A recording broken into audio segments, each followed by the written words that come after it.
Donc, initiation au mur parfait. Je ne vais pas vous donner la recette au complet aujourd'hui de quelle façon que c'est, mais la construction, ça a beaucoup innové dans le temps. Ça n'a pas fini d'innover, ça va continuer d'innover.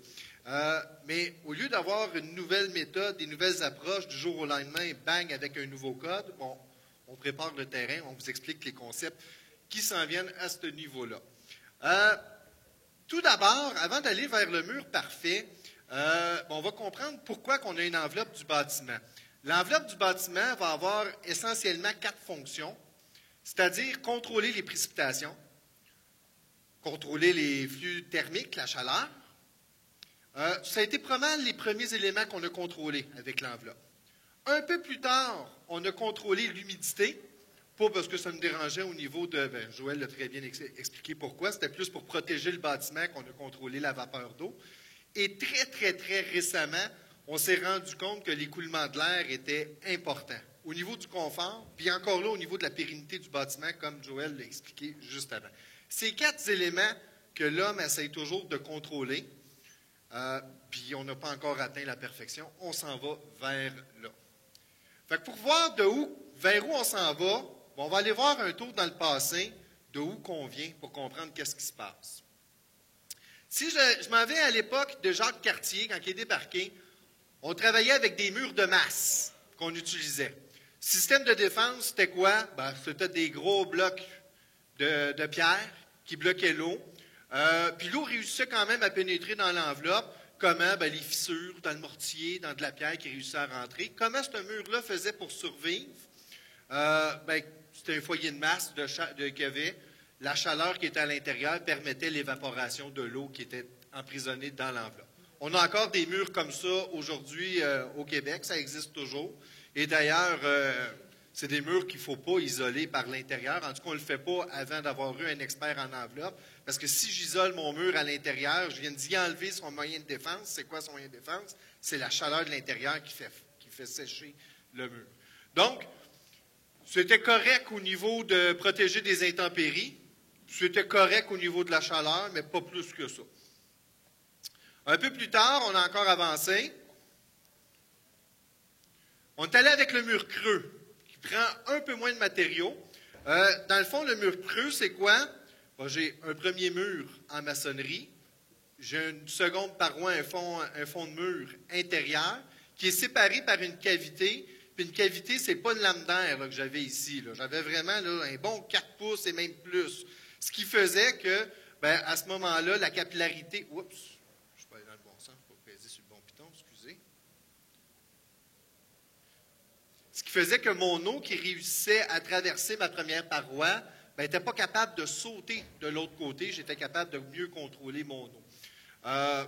J'ai sauvé un peu de matériaux, puis je coupais un peu la capillarité, mais ce n'était pas une grosse innovation, 400 ans plus tard. Après ça, après la Première Guerre, on est allé beaucoup plus avec de l'ossature de bois. Ce n'est pas là qu'on l'a inventé, mais le concept était plus répandu au niveau de l'ossature de bois, plus légère, qu'on allait plus loin, plus proche des ressources à ce moment-là. Ce qu'on a eu, parement, papier de construction, des rangs de planches 2x4, du brandy, rangs de planches, écoutez, on n'a pas... C'était surtout la facilité qu'on est allé chercher à ce moment-là. On a perdu des gains, même au niveau thermique, parce qu'on ne travaillait plus avec une masse comme telle, mais c'était plus pratique qu'on avait commencé là. Ça l'avait amélioré un petit peu au niveau du contrôle de l'eau, puis par rapport également à l'étanchéité à l'air, mais c'est des accidents, c'est tout simplement qu'est-ce qui était utilisé qu'on avait amélioré un peu, mais c'est par accident, on n'avait rien compris à ce moment-là pour ces éléments-là. Si j'avance un peu plus loin,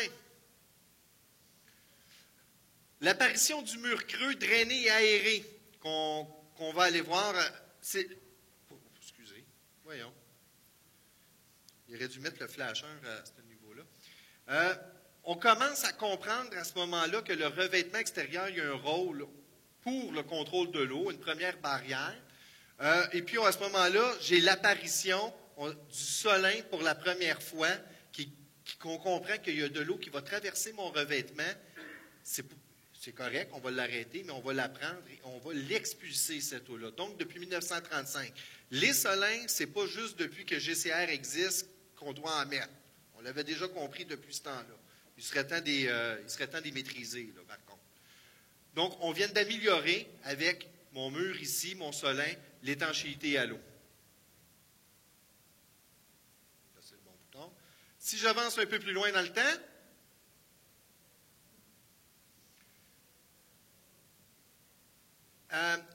après la Deuxième Guerre, on a développé le principe de l'écran pare-pluie. Soit dit en passant, l'écran pare-pluie, c'est ce qu'on travaille présentement. Je vais juste faire une grande parenthèse là-dessus. Là. Quand on travaille avec un écran pare-pluie, c'est parce qu'on a compris qu'il n'y a aucun revêtement extérieur qui est étanche à 100 % à l'eau. Puis même s'il y en avait un qui était 100 % étanche, il y a des grosses probabilités qu'il y ait de la condensation de toute façon qui puisse se former à l'arrière, il faut l'évacuer. Donc, un écran pare-pluie, c'est quoi? C'est un premier plan de protection contre les précipitations, le revêtement extérieur qui va bloquer la majorité des précipitations, mais ça implique également que je sais que de l'eau qui va le traverser et je vais mettre une deuxième barrière de protection contre cette eau-là. Ma deuxième barrière n'est pas suffisante. Je bloque l'eau, mais une fois qu'elle est bloquée, qu'est-ce que je dois faire? Il faut que je la sorte de mon mur. C'est ça, un écran pare-pluie. Donc, on avait eu la naissance du principe, mais qui n'était pas encore super utilisé. Le pare-pluie, l'écran pare-pluie est vraiment plus au niveau des années 60 qu'on a vu qui s'est implanté au Québec. Là, on a vraiment travaillé un peu plus sur l'écran pare-pluie ouvert. Le principe était, pour la première fois, on faisait volontairement le plus d'ouverture possible dans le revêtement extérieur. On faisait le plus de trous possible. Pourquoi? Pour aller assécher dans la cavité derrière, puis pour évacuer l'eau. Également, on remarque ici, là, on commence à travailler avec des vrais pare-vapeurs. Avant ça, on en avait des pare-vapeurs aussi, hein, mais c'était plus des accidents, hein, quand on avait de la peinture au plomb, puis toutes sortes de trucs comme ça, à un moment donné, ça bloquait la vapeur, mais ce n'était pas nécessairement la propriété qu'on voulait lui donner. Donc, 1960, on avance toujours. On a toujours de l'innovation. À chaque fois qu'on invente un mur, ce n'est pas juste pour faire différent. Ce n'est pas comme du nouveau tête qu'on marque nouveau savoir juste pour en vendre. Il y a vraiment de l'innovation qui est faite à chaque fois. Mais c'est encore ordinaire comme mur, par contre. Dans les années 70, qu'est-ce qu'on a vu comme innovation? On est toujours avec un mur pare-pluie. On est toujours avec l'écran pare-pluie. Qu'est-ce qu'on a eu comme innovation? On va travailler beaucoup plus au niveau des membranes de revêtement extérieur. Là, on est avec un papier noir de façon générale. Hein. Quand on fait de la réno, hein, c'est ça que vous voyez, un papier noir quand on enlève le revêtement. Également, on va travailler avec des pare-vapeurs à l'intérieur qui va être le papier craft qu'on va avoir. Hein, c'est-à-dire c'est une laine avec un papier craft qui est laminé dessus. Est-ce qu'il était scellé, ce papier craft-là? Non. C'était-tu grave qu'il n'était pas scellé? Bien, ce n'était pas grave à cause de la fonction qu'on lui donnait. La fonction, c'était quoi qu'on lui donnait? On lui disait juste d'être pare-vapeur. Un pare-vapeur n'a pas nécessairement besoin d'être scellé. Par contre, on n'avait aucune notion du contrôle de l'étanchéité à l'air. On n'avait aucune idée de ça là, encore à ce moment-là. On avait juste compris qu'il fallait contrôler la vapeur d'eau parce que la vapeur d'eau qui partait d'un milieu chaud et humide, qui s'en allait dans un milieu froid, bien, à ce moment-là, comme la densité était modifiée, bien, à ce moment-là, ma bulle d'air prenait moins de volume, ma goutte d'eau, elle en prenait autant, et on avait de la condensation. Donc, c'est là qu'on allait le protéger avec mon pare-vapeur à l'intérieur papier craft. Les années après ça, écran plus basse, c'est ça ma membrane à l'extérieur qu'on va utiliser. Ma membrane, je m'excuse. Mon papier à l'extérieur qu'on allait utiliser. Et puis là, on a eu une révolution en 83. Qu'est-ce qui est arrivé en 83 qui a beaucoup été la grosse innovation? On voulait faire des maisons super efficaces au niveau énergétique en 83. Dans cette période-là, hein, il y a eu la crise énergétique, il y avait eu la stagflation, il y avait eu les taux d'intérêt qui étaient super élevés. Là, on s'était dit, il faut avoir des maisons plus efficaces au niveau énergétique. Bien, le Québec avait été innovant à cette période-là. On avait été la première province canadienne à se doter d'un code de l'énergie. C'est l'entrée en vigueur du règlement d'efficacité énergétique. C'est là qu'on a décidé de mettre les murs. Avant, il n'y avait pas de norme. On mettait R12, mais ce n'était pas une norme officielle. On a dit les murs, maintenant, ça va être R20. les toits R28, les murs de fondation, c'était R12, je pense, les fondations de mémoire, quelque chose du genre. Bon, ben c'est en 83 que ça s'est joué. Et quand il y a des changements comme ça, souvent il y a des directions qui sont prises au niveau de l'industrie, puis c'est dur après ça de défaire des manies qui ont été faites. En 83, on a décidé de passer d'une isolation de mur de R12 à R20. Comment on a fait pour arriver là? On est passé du 2 par 4 au 2 par 6. Encore aujourd'hui, il y en a plusieurs qui pensent qu'un mur 2 par 4, on ne peut pas faire une ossature porteur avec ça. Totalement faux. On peut très bien faire un étage, 2 étages, 3 étages. Oui, à ce moment-là, il va être aux 12 pouces sans centre, mais ça serait même possible. Au niveau structure, ça fait un job, il n'y a pas de problème avec ça. Il y a eu un combat au niveau de l'industrie en 83. Il y a eu les manufacturiers de bois contre les manufacturiers d'isolants en panneaux. Les manufacturiers de bois disaient « Change pas ta recette, prends des 2 par 4, mets des 2 par 6, tu mets plus de laine, puis la job est faite. » Tu atteins l'objectif de la loi. Les manufacturiers de panneaux disaient « Non, reste avec ton 2. » Eux autres, ils étaient contents, le bois, hein, c'est vendu au volume, au PMP. Fait que 10 2 par 4, c'est moins de bois que 10 2 par 6. Eux autres, c'est du volume qu'ils veulent. Ça faisait leur job. Les manufacturiers d'isolants, eux autres, ce qu'ils disaient, ben non, garde ton 2 par 4, puis viens te mettre un isolant tout simplement au-dessus de ta structure. Ben là, l'industrie du bois a réussi à faire à croire que c'était plus compliqué, c'est une étape de plus, qu'on n'était pas habitué, puis que ben, finalement, l'industrie, qu'est-ce qu'elle a adopté? Ce qu'on utilise encore aujourd'hui, l'industrie avait adopté le 2 par 6. C'était ça la meilleure stratégie en y repensant aujourd'hui? C'était pas la meilleure stratégie, pourtant on le fait tout de même. Moi aussi, je bâtissais de même. Mais c'était pas la meilleure stratégie. Dans le fond, l'idéal, on aurait dû mettre le plus d'isolant possible à l'extérieur. Donc, c'est ce qui s'est passé. Soit dit en passant, en 1983, il y a eu quelque chose. Regardez comment est-ce qu'on est un milieu conservateur là, dans la construction. Là. En 1983, il y a eu un brevet qui a été déposé au Canada par la compagnie Dupont pour le matériau qui s'appelle Tyvek. Connaissez-vous ça? Qui utilisait ça dans les années 80? Les années 80? Ouais, hein, plus. C'était assez innovant. En 85, c'était assez innovant. Ben, bougez pas. Je veux juste insister sur une affaire dessus. Juste insister sur une affaire. Ce qu'on peut remarquer en 83, là, la loi, ce qu'elle a permis, là, tout ce qu'on a fait, on a rajouté plus d'isolant. Fait qu'on a amélioré l'efficacité énergétique, le contrôle des flux thermiques, mais on pensait que si tu mettais plus de laine, tu avais une meilleure performance au niveau énergétique, c'est sûr. Tu es bonne, mais maintenant, la valeur de ton dollar n'est peut-être pas maximisée.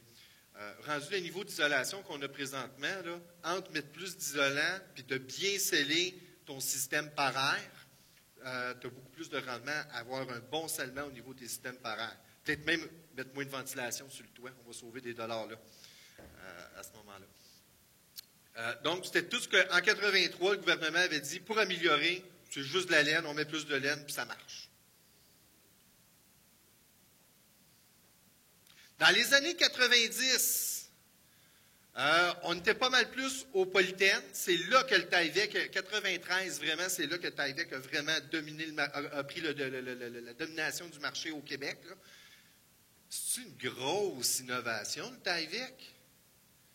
Mais ça se fait, ça nous a pris 10 ans de passer du petit rouleau de papier asphaltique organique, super bon pour le développement des moisissures, en rouleau de 3 pieds, que ça m'en prend 3 rangs sur ma maison, à passer un matériau que j'ai juste à dérouler d'une shot qui coûte le même prix au pied coque. Comment ça fait qu'on est aussi réticent que ça?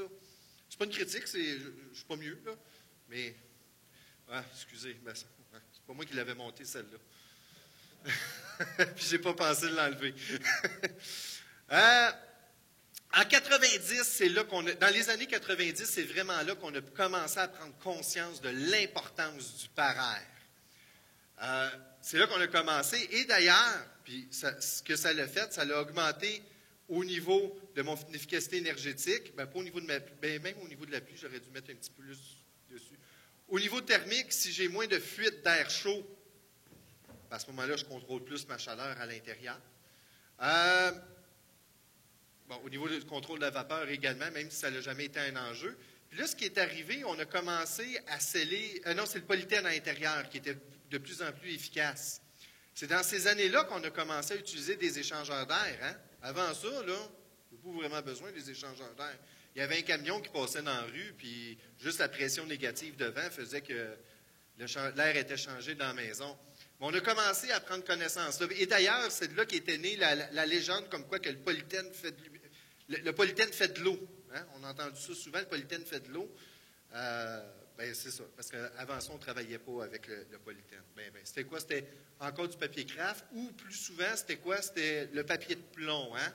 Si tu le regardes trop longtemps, il perce. C'est ça qu'on utilisait. Faire une étanchéité à l'air avec le papier de plomb, c'est-tu bon? Bonne chance. C'est dur à faire. Pas mal. Et finalement, au début des années 2000, qu'est-ce qu'on va avoir? On va avoir vraiment les pressions d'écran parfait à pression équilibrée, c'est-à-dire on a vraiment un système d'étanchéité à l'air qui est fait.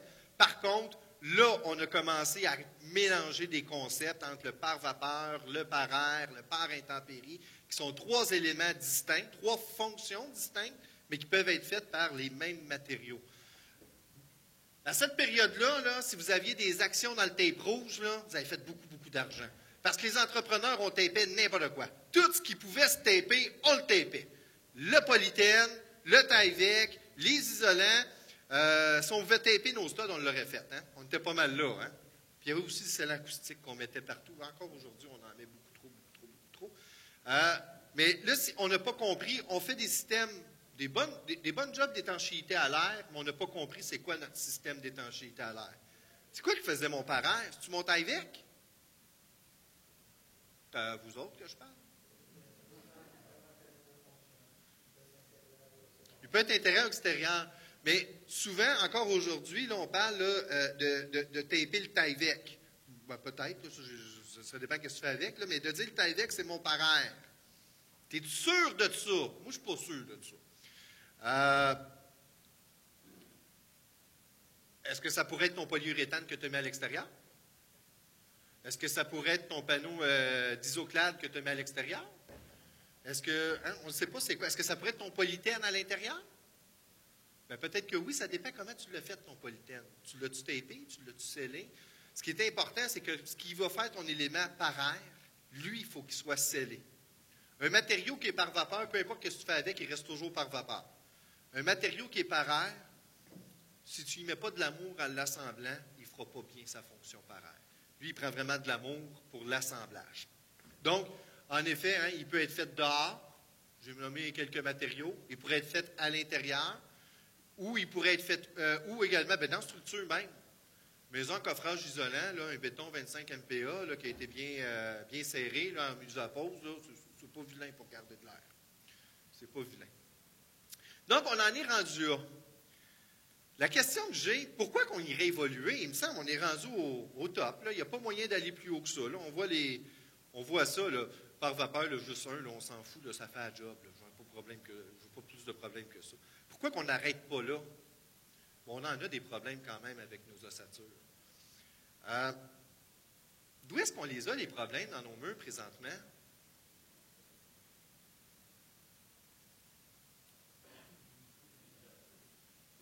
L'assemblage des ouvertures, ouais, ça, je ne réglerai pas le problème avec mon mur parfait. Mais, oui, j'ai entendu quelque chose? L'humidité des murs. L'humidité, c'est où qui est problématique? C'est-tu en dedans complètement en avant du gyps? On ne me dérange pas trop là. C'est-tu dehors, entre mon revêtement et mon Tyvek? Non, m'en fous. C'est où qui me dérange, l'humidité? C'est dans la cavité, hein? C'est d'où est-ce que c'est isolé avec la laine. C'est là qu'elle me pose problème, mon humidité. Oui, c'est ce que je vais avoir. Puis pourquoi il y a de l'humidité qui va aller là?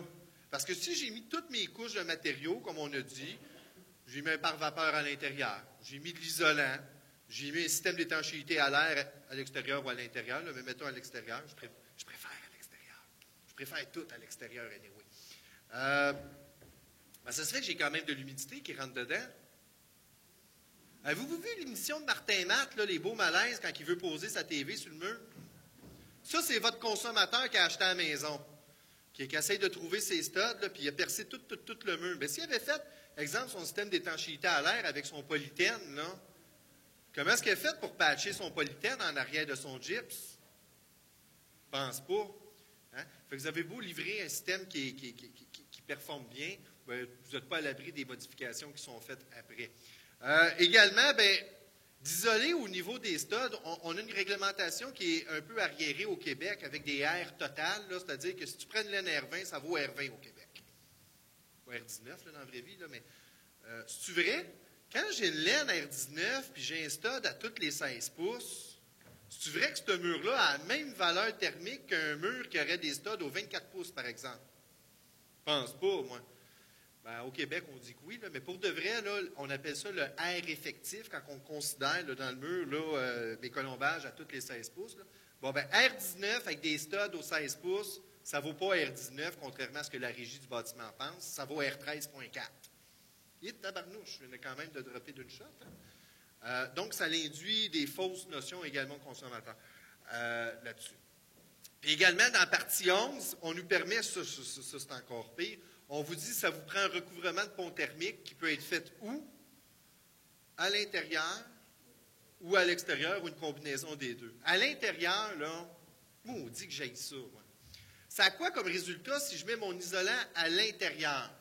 J'adore le graphique que Joël nous a montré juste avant quand il montrait je pars à 20 degrés à l'intérieur de mon mur et quand je traverse mon enveloppe, ma température elle descend.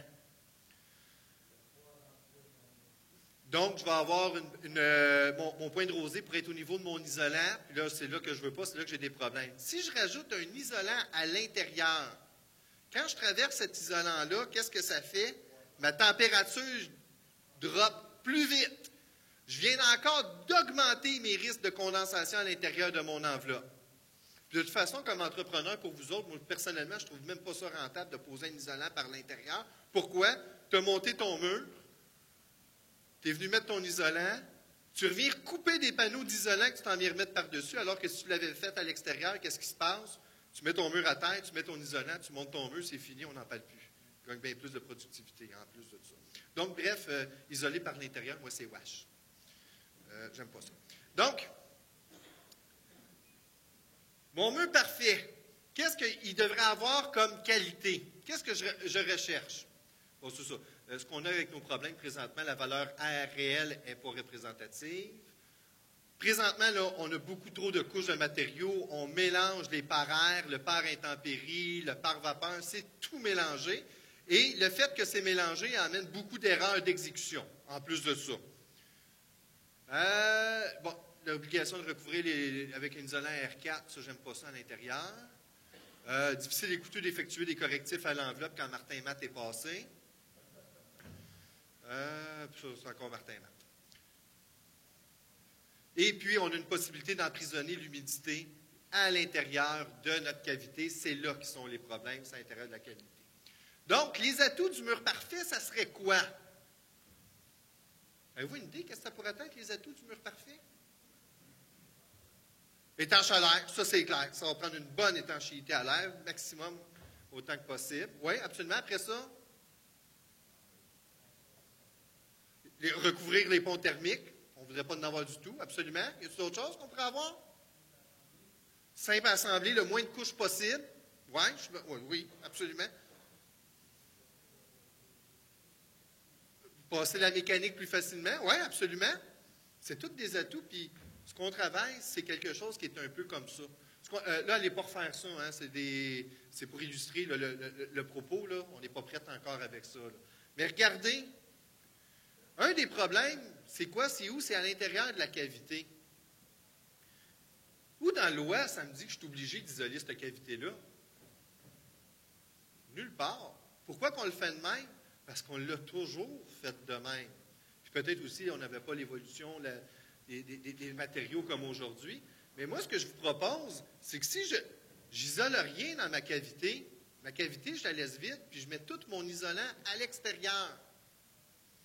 Puis je travaille avec un isolant qui est capable de me donner un bon contrôle thermique, qui est capable de contrôler les précipitations, puis qui est capable de contrôler les mouvements d'air. Hey, un matériau, 3 fonctions.